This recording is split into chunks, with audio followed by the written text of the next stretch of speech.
Assalamualaikum warahmatullahi wabarakatuh. Kembali lagi kepada YouTuber yang jelas ini ya guys. Tentunya kali ini saya akan membahas tentang konsep pemikiran hukum Islam pandangan orientalis Joseph Scott dalam perspektif sejarah sosial. Yang pertama saya akan jelaskan biografi Joseph Scott. Joseph Scott lahir pada 15 Maret 1902 di Ratibor atau di dataran tinggi Silesia Jerman. Sekarang itu disebut negara Polandia. Ya nggak tahu karena kenapa ya. Kemudian ia lahir di keluarga religius dan terpelajar karena sejak kecil ia sudah terbiasa dengan ajaran-ajaran Yahudi dan Nasrani. Kemudian ayahnya bernama Edward Scott. Beliau merupakan penganut Katolik Roma dan guru SLB, dan ibunya bernama Maria Mohr. Kemudian Joseph Scott ini wafat pada Agustus 1969 di New Jersey, Amerika karena pendarahan di otaknya. Konsep pemikiran hukum yang dikaji oleh Joseph Scott ini antara lain The Secret Law of Islam, Muhammadan Law, Islamic Law, Jurisprudence Law, dan hukum Islam yang tak bersifat normatif. The Secret Law of Islam atau Syariah merupakan suatu rangkuman yang meliputi seluruh kewajiban keagamaan, segala perintah Tuhan yang mengatur tata kehidupan setiap muslim dalam setiap aspeknya.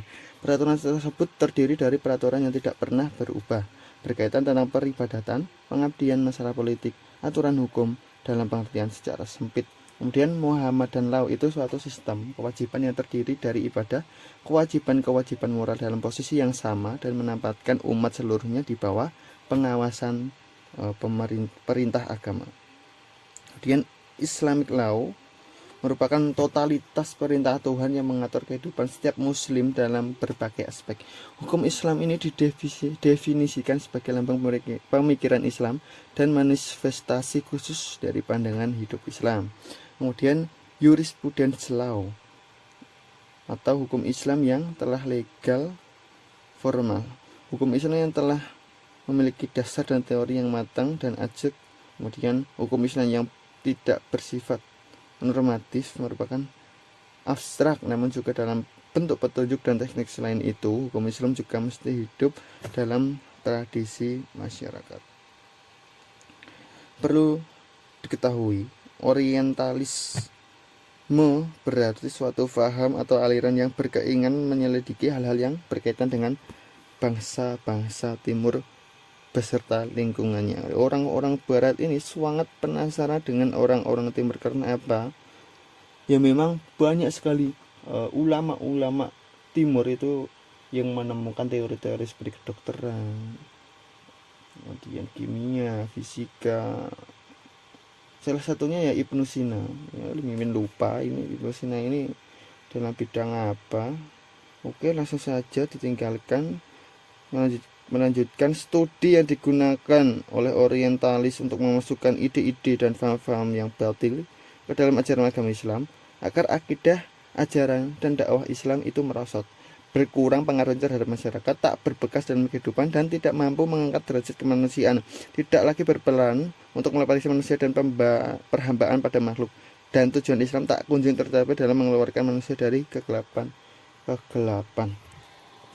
Menurut pendapat Mimin, pernah membaca suatu buku yang diberikan oleh dekan, yaitu filenya kaum orientalis lama itu memang dalam mempelajari orang-orang timur itu hanya sakcuil saja, tidak secara keseluruhan sakcuil. Karena apa? Karena memang pada saat itu umat Islam itu identik dengan teroris ya, perang Afghanistan. Nah, itu orang-orang barat itu masih berpikiran bahwa orang Islam itu sangat berbahaya. Beranggapan umat Islam itu sangat berbahaya karena apa?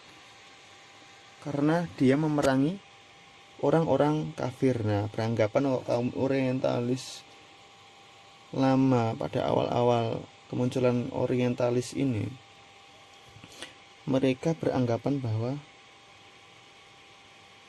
pada masa Nabi Abu Bakar itu mereka memerangi orang-orang kafir. Padahal sebenarnya kalau tidak menyerang ya nggak dibalas. Orang-orang kafir dulu itu menyerang agama Islam karena apa? Karena takut akan ajaran-ajaran yang dibawa itu sudah tidak lagi dipercaya oleh umatnya. Karena apa? Karena agama Islam itu masuk dengan logika dan ajaran-ajaran yang mudah, gampang, dan tidak memberatkan. Maka dari itu dia menganggap umat Islam itu sangat berbahaya, dianggap menyerang karena sebenarnya tidak.